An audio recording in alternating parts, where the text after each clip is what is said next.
இந்த நாள் கர்த்தருடைய வார்த்தையை சற்று நேரம் தியானிப்பதற்கு தேவன் கொடுக்கிற வார்த்தை 1 சாமுவேல் 3ஆம் அதிகாரம் 9வது வசனம். 1 சாமுவேல் 3ஆம் அதிகாரம் 9வது வசனம்.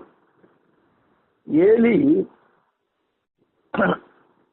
கர்த்தர் பிள்ளையாண்டானை கூப்பிடுகிறார் என்று அறிந்து சொல்லப்பட்ட வார்த்தையைத்தான் இந்த நாள் சற்று நேரம் நாம் தியானிக்க போகிறோம். சாமுவேலை நோக்கி, நீ போய் படுத்துக்கொள், உன்னை கூப்பிட்டால் அப்பொழுது நீ கர்த்தாவே சொல்லும், அடியேன் கேட்கிறேன் என்று சொல் என்றான். சாமுவேல் போய் தன்னுடைய ஸ்தானத்திலே படுத்துக் கொண்டான். இந்த வார்த்தை நமது ஆண்டவராகிய கர்த்தர் நம்மோடு பேசும் கர்த்தர் என்ற தலைப்பில், நம்மோடு பேசும் கர்த்தர். 2 நபர்கள், ஒன்று ஒரு தேவ ஆலயத்தினுடைய ஆசாரியர், இன்னொன்று அந்த தேவாலயத்திலே பணிவிடை செய்கிற வேலைக்காரனாக சிறுபிள்ளையாக இந்த சாமுவேல் இருக்கிறார். இந்த இருவர் மத்தியிலே சங்கீதக்காரர் சொல்லுகிறது போல உண்மையாய் தேடுகிறவருக்கு கர்த்தர் சமயமாய் இருக்கிறார் என்று சொல்றார். பேசுகிற கர்த்தர் இந்த வார்த்தையை கேட்டுக்கொண்டிருக்கிற அன்பு தேவ பிள்ளைகள் ஒவ்வொருவரோடும் பேசுகிற தேவனாய் இருந்தார். நம் அருமை ஆண்டவர் உங்களோடு கூட மனந்திருந்து பேசுகிற ஒரு நேரத்திற்குள் இந்த காலை வேளையிலே நாம் கடந்து வந்திருக்கிறோம். அவர் நம்மோடு ஆறுதலாய் பேசி அரவணைத்துக் கொள்ளுகிற தேவாதி தேவனாய் இருக்கிறார். நாம் நடக்க வேண்டிய வழிகளை காட்டுகிற தேவனாய் இருக்கிறார். அன்போடு பேசுகிற தேவன். அவர் நம்மை பார்த்து இந்த காலை வேளை சொல்கிறார், தம்முடைய கண்களை நம் மீது வைத்து நமக்கு ஆலோசனை சொல்லுகிற தேவனாக அவர் பேசுகிற கர்த்தராக இருக்கிறார். நமக்கு விசுவாசத்தை உண்டு பண்ணும்படி அநேக பரிசுத்தவான்களோடு நமது கர்த்தர் பேசியிருக்கிறார். அவர் ஆபிரகாமோடு சிநேகிதனை போல பேசினார் என்று சொல்லி யாக்கோப்பு 2:23 சொல்லுகிறது. ஏனோக்கோடு சரிசமமாய் நடந்து வந்து அவரோடு இணைந்து பேசிக்கொண்டே சஞ்சரித்தார் என்று சொல்லி வேதம் சொல்லுகிறது. ஆதியாகமம் 5:24. நோவாவோடு பல முறை பேசினார் என்று சொல்லி ஆதியாகமம் 6:9 சொல்லுகிறது. இன்றைக்கும் கர்த்தருடைய மெல்லிய குரல் நம் அனைவருடைய உள்ளத்திலும் கேட்க வேண்டும் என்று அநேக எதிர்பார்ப்புகளோடு காத்திருக்கிறோம். பூர்வ காலங்களில் பங்கு பங்காகவும் வகை வகையாகவும் தீர்க்கதரிசிகள் மூலமாய் பிதாக்களுக்கு திருவுளம் பற்றிய நம்முடைய கர்த்தர் இந்த கடைசி நாட்களில் கர்த்தராகிய இயேசு கிறிஸ்து மூலமாய் நமக்கு திருவுளம் பற்றினார் என்று சொல்லி எபிரேயர்கள் நிருபம் 1ஆம் அதிகாரம் முதல் 2 வசனங்களை நமக்கு தெளிவுபடுத்தி காட்டுகிறது. முதலில் தேவன் சத்தம் கேட்டு தேவனோடு பேசிய மனிதர் ஆதாம் தான். பகலின் குளிர்ச்சியான வேளையில் கர்த்தர் பரலோகத்தில் இருந்து இறங்கி வந்து ஆதாமோடு அன்பாக பேசினார். அது முதல் அநேக பரிசுத்தவான்களோடு பேசி மகிழ்ந்ததை வேதம் நமக்கு பல இடங்களிலே வரலாற்று சம்பவங்கள் மூலமாக நாம் வாசித்து அறிந்து கொள்கிறோம்.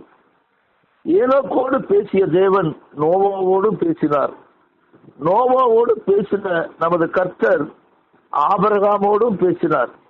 ஆபிரகாமோடு பேசின நம் தேவாதி தேவன் மோசேயோடும் பேசினார். மோசேயோடு பேசின நமது ஆண்டவர் தாவீதோடும் தானியேலோடும் பேசி பல சந்தர்ப்பங்களில் பல காரியங்களை எண்ணி பார்க்கும்படி அவர் பல அறிவுரைகளையும் ஆலோசனைகளையும் வெளிப்பாடுகளையும் கொடுத்தார். அவர் நம்முடைய தேவன், பட்சபாதம் இல்லாத தேவன் என்று சொல்லுகிறது. கர்த்தருடைய குரலை கேட்பதற்கு இன்னைக்கு அநேகர் பிரயாசப்படுகிறோம். அல்ல, பலவிதமான எதிர்பார்ப்புகளும் நமக்குள் இருக்கிறது. அப்படிப்பட்ட எதிர்பார்ப்பு இருக்கிற தேவ பிள்ளைகளுக்கு இந்த காலை வேளையில் தேவன் சொல்வது நிச்சயமாகவே கர்த்தர் நம் அழகோடு பேசுவார். தேவனுடைய சத்தம் நம்மை மகிழ்விக்கிற சத்தமாய் இருக்கும். யோவான் ஸ்நானகன் சொன்னார், மணவாளனுடைய தோழனோ அருகே நின்று அவருடைய சொல்லை கேட்கிறவனாய் மணவாளனுடைய சத்தத்தை குறித்து மிகவும் சந்தோஷப்படுகிறேன் என்று சொல்லி யோவான் 3:29 சொல்லப்படுகிறது. நான் வாசற்படியில் நித்தம் விழித்திருந்து என் கதவு நிலை அருகே காத்திருந்து எனக்கு செவி கொடுக்கிற மனுஷன் பாக்கியவான் என்று சொல்லி உலக ஞானியாகிய சாலமோன் 8:34 நமக்கு சொல்லுகிறார். சிறிய பிள்ளையாகிய சாமுவேல் கர்த்தருடைய சத்தத்தை கேட்கும்படி அவருடைய செவிகள் திறந்திருந்தது. அதனால் சாமுவேல் சொல்கிறார், கர்த்தாவே சொல்லும், அடியேன் கேட்கிறேன் என்று தன் மழலை குரலில் சொல்லி கர்த்தருடைய வார்த்தைக்கு எதிர்பார்த்து கொண்டு இருந்தார் என்று சொல்லி 1 சாமுவேல் 3:9 சொல்லுகிறது. கர்த்தர் அன்போடு பேசின அந்த சாமுவேலுடைய வார்த்தையை போலவே தம்மை தேடுகிற பிள்ளைகள் ஒவ்வொருவரோடும் அவர் அன்போடு பேசுகிறார். அவர் எப்படி பேசுவார் என்றால், இயேசு நம்மோடு பல சூழ்நிலைகள் பல சந்தர்ப்பங்களிலே பேசுகிற தேவனாய் இருக்கிறார். அவர் பேசுகிற சந்தர்ப்பம் எவ்வாறு நமக்கு அமைகிறது என்று பார்ப்போமே ஆனால், முதலாவது இயற்கையின் மூலமாக நமக்கு பேசுகிற தேவனுடைய சத்தத்தை நாம் அறிந்து கொள்ள முடியும். வானங்கள் தேவனுடைய மகிமையை வெளிப்படுத்துகிறது. ஆகாய விரிவு அவருடைய கிரிகளை, கரங்களின் கிரிகளை நமக்கு அறிவிக்கிறது என்று சொல்லி சங்கீதக்காரன் 19:1 சொல்லுகிறார். ஆகாயத்து பட்சிகளை மூலமாய் அவர் நம்மோடு பேசுகிற தேவனாய் இருக்கிறார் என்று சொல்லி குமாரனாய் இயேசு கிறிஸ்து நமக்கு சொல்லுகிறார். ஆகாயத்து பட்சிகள் விதைக்கிறதும் இல்லை, அறுக்கிறதும் இல்லை. அவைகளை பிழைப்பூட்டுகிற நமது ஆண்டவர் தம்மை தேடுகிற பிள்ளைகளுக்கு பிழைப்பூட்ட மாட்டேனோ என்று சொல்லி நம்மை குறித்து அவர் சொல்கிற பொழுது, நீங்கள் விசேஷித்தவர்கள் அல்லவா என்று சொல்கிறார் சொல்லி மத்தேயு சுவிசேஷம் 6:26-27 அவர் குறிப்பிடுகிறார். அது மட்டுமல்ல, இயற்கையின் மூலமாக அவர் எப்படி பேசுகிறார் என்றால், காட்டு புஷ்பங்கள் மூலமாகவும் அவர் பேசுகிறார். காட்டு புஷ்பங்களை நீங்கள் கவனித்து பாருங்கள். கர்த்தருடைய குரலை அந்த புஷ்பங்களிலிருந்தும் நாம் கேட்க முடியும். சாலமோன் முதலாய் தன் சர்வ மகிமையிலும் அவையில் ஒன்றை போல் ஆகிலும் உடுத்திருந்ததில்லை என்று சொல்லி அன்போடு கூறுகிற தேவனுடைய வார்த்தை இயேசு கிறிஸ்து தன்னுடைய பிள்ளைகளை தேடி வருவதற்கு சொல்லுகிறார். கடைசி கால உலக சம்பவங்களை கூட நாம் கர்த்தர் இயற்கையில் இருந்து ஊமைகள் மூலமாக பேசினார். அத்தி மரத்தினால் ஒரு ஊமையை கற்றுக்கொள்ளுங்கள். அதிலே இளங்கிளை தோன்றி துளிர் விடும்போது வசந்த காலம் சமீபம் ஆயிற்று என்று அறிவீர்கள் என்று சொல்லி தம்முடைய சீஷர்களுக்கும் தன்னிடத்திலே வந்த தேவ பிள்ளைகளுக்கும் தேவனுடைய வார்த்தையின் மூலமாய் அவர் தெளிவுபடுத்தி காட்டினார். ஆம், அன்புள்ள தேவ பிள்ளைகளே, கர்த்தர் இயற்கையின் மூலமாக நம்மோடு பேசுகிற தேவனாக இருக்கிறார். இரண்டாவது, வேத வசனங்கள் மூலமாக நம்மிடத்திலே தேவன் பேசுகிறார். அவைகள் எப்பொழுதும் உன் இருதயத்தில் அணிந்து கொள்ள வேண்டும் என்று சொல்லி பழைய ஏற்பாட்டில் இஸ்ரவேல் ஜனங்களுக்கு கர்த்தர் விடுதலை பயணத்தை முடித்து பாலும் தேனும் ஓடுகிற தேசத்திற்குள் கொண்டு வந்து அதை வைத்து கர்த்தருடைய வார்த்தை சொல்லுகிறது, கர்த்தருடைய வார்த்தைகளை உன் கழுத்திலே கட்டிக்கொள், நீ நடக்கும் போதும் அது உனக்கு வழிகாட்டும், நீ படுக்கும் போதும் அது உன்னை காப்பாற்றும், நீ விழிக்கும் போதும் அது உன்னோடு சம்பாஷிக்கும் என்று சொல்லி நீதிமொழிகளிலே சொல்லப்படுகிறது. அன்புள்ள தேவ பிள்ளைகளே, ஜெப நேரத்தில் நாம் அவரோடு பேசுகிறோம். கர்த்தரோ வேத வசனங்களின் மூலமாய் நம்மோடு பேசுகிறார். நம்முடைய ஆத்மாவோடு பேசுகிறார். வேதத்தை திறந்து நாம் வாசிக்கும் போதெல்லாம், ஆண்டவரே, உமது வேதத்தில் உள்ள அதிசயங்களை நான் பார்க்கும்படி கேட்கும்படிக்கு என் கண்களையும் செவிகளையும் திறந்தரலும் என்று சொல்லி நாம் ஜெபிக்க நாம் கற்றுக்கொண்டவர்களாக இருக்க வேண்டும் என்று சொல்லி சங்கீதக்காரர் 119:18 வாயிலாக நமக்கு சொல்லுகிறார். கர்த்தர் வேத வசனங்கள் மூலமாய் நம்மோடு பேசுகிறார். வசனங்களை, வாக்குத்தத்தங்களை நமக்கு நம்முடைய இருதயத்தில் எப்பொழுதும் காத்து கொண்டு இருக்க வேண்டும் என்று சொல்லி அவர் வார்த்தைகள் மூலமாக பேசுகிறார். நான் உனக்கு கட்டளை எழுதுகிற இந்த வார்த்தைகளை உன் இருதயத்தில் இருக்க கடவுள் என்று சொல்லி உபாகமும் 6:6 மூலமாக பேசுகிறார். ஆம், வானமும் பூமியும் ஒளிந்து போனாலும் கர்த்தர் கொடுத்த வார்த்தைகள் ஒளிந்து போகாது. நிச்சயமாகவே எல்லா வாக்கு தத்தங்களையும் அவர் நமக்கு கொடுத்தபடி நிறைவேற்ற வல்லவராய் இருக்கிறார். அன்பு தேவனுடைய பிள்ளைகளே, கர்த்தருடைய குரலை கேட்கும்படி வேதத்தை ஆவலோடு நாம் வாசிக்கிற பொழுது கர்த்தருடைய வேத பிரியமாய் இருந்து இரவும் பகலும் அவருடைய வேதத்தில் பிரியமாய் இருக்கிற மனுஷன் பாக்கியவான் என்று சொல்லி சங்கீதக்காரர் முதல் அந்த திருப்பாடல் வாயிலாக நமக்கு தெளிவுபடுத்துகிறார். மூன்றாவதாக, போதகர்கள் மூலமாக கர்த்தர் நமக்கு பேசுகிற தேவாதி தேவனாக இருக்கிறார். தம்முடைய பணிவிடைக்காரராகிய ஊழியக்காரர்கள் மூலமாக தேவன் நம்மோடு பேசுகிறார். அவர் ஒருபோதும் மறைந்திருக்க மாட்டார். உன் கண்கள் உன் போதகர்களை காணும். நீ வலதுபுறமாய் சாயும் போதும் இடதுபுறமாய் சாயும் போதும் இதுவே வழி, இதிலே நடங்கள் என்று சொல்லி நமக்கு பின்னாலே சொல்லும் வார்த்தையை நமது காதுகள் கேட்கும் என்று சொல்லி ஏசாயா தீர்க்கதரிசி 30வது அதிகாரத்தின் வாயிலாக பேசுகிறார். கர்த்தர் நம் அனைவரோடு பேசுவதற்காகத்தான் தம்முடைய ஊழியக்காரரையும் ஊழியக்காரிகளையும் வைத்திருக்கிறார். அவர்கள் மேல் தம்முடைய ஆவியை ஊற்றுகிறார் என்று யோவேல் தீர்க்கதரிசி மிக தெளிவாக 2ஆம் அதிகாரத்திலே அவர் சொல்லுகிறார். தம்முடைய ஊழியக்காரர்களை அக்கினி சுவாலையாக மாற்றுகிறார் என்று சொல்லி எபிரேயர் நிருபம் 1ஆம் அதிகாரம் 7ஆம் வசனத்திலே சொல்லுகிறார். இன்றைக்கும் தேவனுடைய வார்த்தையை கேட்டுக்கொண்டிருக்கிற அத்துணை தேவ பிள்ளைகளுக்கும் அவர் நமது ஊழியக்காரர் மூலமாக இதில் நடங்கள் என்று சொல்லி போதகர் மூலமாக பேசுகிற தேவாதி தேவனாக இருக்கிறார். ஆசியாவில் இருந்த 7 சபைகளுக்கும் சொல்ல வேண்டியவர்களை கர்த்தர் அப்போஸ்தலனாகிய யோவான் மூலமாய் வெளிப்படுத்தி அதை வெளிப்படுத்தல் சுவிசேஷத்திலே 2ஆம் 3ஆம் அதிகாரத்திலே நாம் அநேக முறை வாசித்திருக்கிறோம். அந்த 7 சபைகளுக்கு என்ன சொல்ல வேண்டும் என்று சொல்லி ஊழியக்காரர் மூலமாக நமக்கு சொல்லப்பட்டிருக்கிறது. ஆம், கர்த்தர் தான் நம்முடைய அநேகருடைய ஆலோசனை கர்த்தராய் இருக்கிறார். சபை போதல் மூலமாய் நம்மோடு பேசுகிற தேவனாய் இருக்கிறார். 4வது காரியம், கர்த்தரை தேடுகிற பிள்ளைகளுக்கு சொப்பனங்கள் தரிசனங்கள் மூலமாய் பேசுகிற தேவனாய் இருக்கிறார். நமது ஆண்டவர் பேசும் தெய்வம். உங்கள் மூப்பர்கள் சொப்பனங்களையும் உங்கள் வாலிபர்கள் தரிசனங்களையும் காண்பார்கள் என்று சொல்லி யோவேல் தீர்க்கதரிசன புஸ்தகம் 2ஆம் அதிகாரத்திலே சொல்லப்பட்டிருக்கிறது. சொப்பனங்களையும் தரிசனங்களையும் கர்த்தர் நமக்கு கொடுப்பது ஏன்?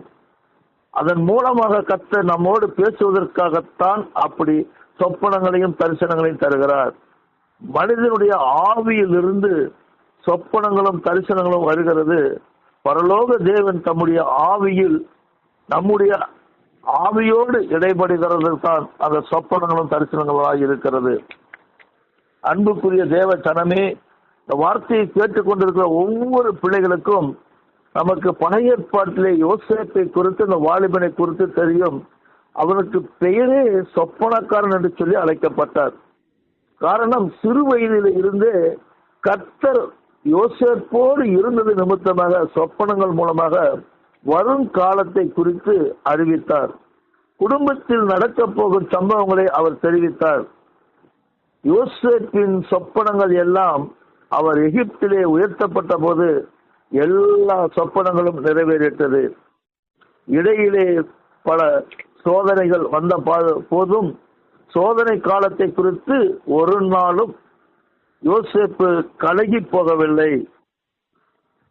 என்னை எகிப்துக்கு விட்டார்கள், எனக்கு சிறைவாசம் என்று ஒரு நாளும் அவர் கவலைப்பட்டு கண்ணீர் விட்டு அழுததே கிடையாது.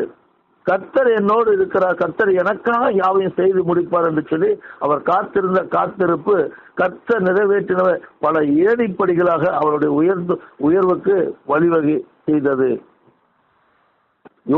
யாக்கோபோடு கூட ஆண்டவர் சொப்பனத்தின் மூலமாய் பேசினார். அந்த சொப்பனத்தில் தான் யாக்கோப்பு வானத்தையும் பூமியும் இணைக்கிற ஒரு ஏணியை கண்டார்.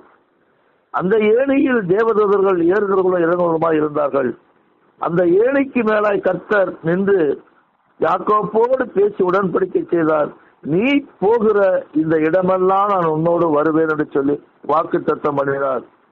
அன்பு தேவ பிள்ளைகளே, இன்றைக்கும் நாம் ஒவ்வொரு நாளும் நித்திரைக்கு முன்பாக செல்வதற்கு முன்பாக தேவனே இன்றைக்கு என்னோடு நீர் பேசும், இளம் பிள்ளையாகிய சாமுவேலோடு பேசினீரே, என்னோடு பேசும், சொப்பனங்கள் மூலமாக தரிசனங்கள் மூலமாக என்னோடு பேசும், எனக்கு வரும் காலத்தை அறிவியும் என்று சொல்லி பரலோக தரிசனங்களை நாம் பார்க்கும்படி என்றும் கர்த்தருடைய சமூகத்தில் ஜெப சிந்தனையோடு இருக்கிற பொழுது கர்த்தர் நம்மோடு பேசுகிற தேவனாக இருப்பார். இறுதியாக அவர் தேவனை தேடுகிற பிள்ளைகளுக்கு வாஞ்சையோடு இருக்கிறபடிக்கு அந்நிய பாஷை மூலமாக அவர் பேசுகிற தேவனாய் இருக்கிறார். அந்த அந்நிய பாஷை பரிசுத்த ஆவியின் மூலமாய் தேவனுடைய அபிஷேகம் நம் அனைவருக்குள்ளும் ஊற்றப்பட்டிருக்கிறது. பட்சபாதம் இல்லாதபடிக்கு பரிசுத்த ஆவியானவர் நம்முடைய சரீரத்தை தம்முடைய ஆலயமாக தன்னுடைய வாசலமாக மாற்றுகிற தேவாதி தேவனாய் இருக்கிறார். அந்த ஆவியானவர் இன்றைக்கும் தன்னை தேடி வந்து காத்திருக்கிற பிள்ளைகளுக்கு ஒவ்வொருவருக்கும் உள்ளிருந்து பரிசுத்த ஆவியானவர் பேசுகிறார். சிலர் அந்நிய பாஷையில் ஒன்றுமே புரியவில்லை, புரியாத மொழியை பேச வேண்டும் என்று கேட்கிறார்கள். அப்படி அல்லாதபடிக்கு கர்த்தரிடத்திலே அந்நிய பாஷையின் வியாக்கியானத்தை அறிந்து கொள்ளாவிட்டால் கர்த்தர் சொல்ல வந்ததை நாம் புரிந்து கொள்ளவே முடியாது. ஆனால் கர்த்தரிடத்திலே கேட்கிற பொழுது அவருடைய ஆலோசனைகள் இந்த அந்நிய பாஷையினுடைய ஆழமான சத்திய வசனங்களை நமக்கு வெளிப்படுத்தி காட்டும். கர்த்தர் உங்களோடு கூட அந்நிய பாஷையில் பேசும்படிக்கு ஆவியான வரங்களை நாம் கேட்கிறவர்களாக இருக்க வேண்டும். பாஷைகளுக்கு வியாக்கியானம் பண்ணும் வரங்களை நாம் கேட்டு பெற்றுக்கொள்ளவர்களாக இருக்க வேண்டும். தீர்க்க தரிசன வரங்களை பெறுகிற தேவன் எம்மோடு பேசுகிற தேவன் இருக்கிறார் என்பதை அறிந்தவர்களாக இருக்க வேண்டும். கர்த்தர் நம் ஒவ்வொருவருக்கும் ஒருவன் தீர்க்கதரிசியாய் இருக்கும்படிக்கு அவர் வைத்திருக்கிறார். கர்த்தராகிய நான் தரிசனத்தில் என்னை அவனுக்கு வெளிப்படுத்தி சொப்பனத்திலே அவனோடு பேசுவேன் என்று சொல்லி இஸ்ரவேல் ஜனங்களுக்கு என்னாகுமோ 12ஆம் அதிகாரத்தில் 6வது வசனத்தின் மூலமாய் சொல்லுகிறார். இன்றைக்கும் இந்த காலை வேளையிலே கர்த்தருடைய வார்த்தையை கேட்டுக்கொண்டிருக்கிற அன்பு தேவ பிள்ளைகள் எப்பொழுதும் நம்முடைய செவி கர்த்தர் பேசும்படிக்கு விருத்த சேதனம் செய்யப்பட்ட செவிகளாய் திறந்த செவிகளாய் இருக்க வேண்டும். கர்த்தருடைய வார்த்தைகளை கேட்பதற்கு நாம் மந்த இருதயம் உள்ளவர்களாய் இல்லாதபடிக்கு தெளிந்த புத்தி உள்ளவர்களாயும் இயேசு கிறிஸ்து நம்முடைய வாசலர்கள் என்று தட்டுகிற சத்தத்தை கேட்கிறவர்களாய் இதை நம்முடைய இதய கதவுகள் திறந்திருக்க வேண்டும். அவர் நம்மோடு வந்து இடைப்பட்டு பேசும்படிக்கு நாம் அவர் வாசம் செய்ய நம்மையே விட்டுக் கொடுக்க வேண்டும். கர்த்தருடைய சத்தம் எத்தனை இன்பமானது என்று வேதம் நமக்கு கற்றுக் கொடுக்கிறது. கர்த்தருடைய சத்தம் தண்ணீர்கள் மேல் தொனிக்கிறது என்று சொல்லி வேதம் சொல்லுகிறது. மகிமையுள்ள தேவன் தண்ணீர் மேல் முழங்குகிறார் என்று சொல்லி வேதம் சொல்லுகிறது. கர்த்தர் திரளான தண்ணீர் மேல் இருக்கிறார் என்று சொல்லி வேதம் நமக்கு அறிவுறுத்திக் கொண்டே இருக்கிறது. கர்த்தருடைய சத்தம் வல்லமை உள்ளது என்று சொல்லியும் கர்த்தருடைய சத்தம் மகத்துவம் உள்ளது என்று சொல்லி சங்கீதக்காரன் பல சங்கீதம் மூலமாக நமக்கு சொல்லி இருக்கிறார். கர்த்தருடைய சத்தத்தை கேட்பதற்கு இன்றைக்கும் நாம் 5 வழிகளின் மூலமாக தேவன் நம்மோடு பேசுகிறார் என்பதை அறிந்த தேவ பிள்ளைகளாக இருக்க வேண்டும். முதலாவது அவர் இயற்கையின் மூலமாக பேசுகிற தேவன். அவர் 2வதாக வேத வசனங்கள் மூலமாய் பேசுகிறார். 3வது போதகர் மூலமாக பேசுகிறார். 4வது சொப்பனங்கள் தரிசனம் மூலமாய் பேசுகிறார். 5வது அந்நிய பாஷைகள் மூலமாய் பேசுகிறார். பேசும் தேவன் நம்மோடு இருக்கிறார். கேட்கிற விசுவாச பெருமக்களாய் தேவனுடைய பிள்ளைகளாய் நாம் இருக்க ஆயத்தமாகுவதற்கு கர்த்தாவே சொல்லும் அடியேன் கேட்கிறேன் என்று சொல்லி அந்த மழலை இளம் பிள்ளை எப்படி கேட்டாரோ அதை போல வாஞ்சையோடு கர்த்தாவே சொல்லும், நாங்கள் செய்ய வேண்டியது என்ன என்பதை கேட்கும்படிக்கு எங்கள் செவிகளையும் இருதயத்தையும் திறந்தருள் என்று சொல்லி காத்திருக்கிற பிள்ளைகளுக்கு கர்த்தர் நிச்சயமாகவே அவர் சொல் கேட்கும்படிக்கு நமக்கு செவிகளை திறந்தருள்வார். இந்த ஆசீர்வாதத்தை பெற்றுக்கொள்ள நம் தலைகளை தாழ்த்தி தேவனிடத்திலே பெற்றுக்கொள்வோம். எங்கள் அன்பின் பரலோக பிதாவே, இந்த காலை வேலைக்காய் ஸ்தோத்திரிக்கிறோம். இந்த கான்ஃபரன்ஸ் கால் மூலமாக இயேசு சுவாமி சாமுவேலுக்கு நீர் கொடுத்த வாக்கு தத்தம், சாமுவேலை நீர் அழைக்கிற இயேசு சுவாமி, உம்முடைய ஆலயங்களில் இருந்த சாமுவேல் சிறு பிள்ளையை நம்மளை தீர்க்க தரிசனையாய் மாற்றினீங்க ராஜா. அதை போலவே இந்த வார்த்தையை கேட்கிற ஒவ்வொரு பிள்ளைகளும் தீர்க்க தரிசிகளாய் மாறட்டும், அந்நிய பாஷையின் வரங்களை பெறட்டும், போதகர்களாய் மாறட்டும், வேதத்தின் ரகசியங்களை புரிந்து மற்றவர்களுக்கு வெளிப்படுத்துகிற ஞான இருதயங்களாய் இருந்து யோசேப்பை போல மாற்றுங்க ராஜா. பாவியாக இருக்கிற எங்களை எப்படி யாக்கோப்பு தரிசனங்களை கண்டாரோ அதே போல தரிசனங்களை காணும்படி எங்களுக்கு இரக்கத்தை பாராட்டுங்க. இந்த நாளை ஆசீர்வதிங்க, வழி நடத்துங்க. இயேசு கிறிஸ்துவின் மூலம் ஜெபங்களும் நல்ல பிதாவே. ஆமேன், ஆமேன்.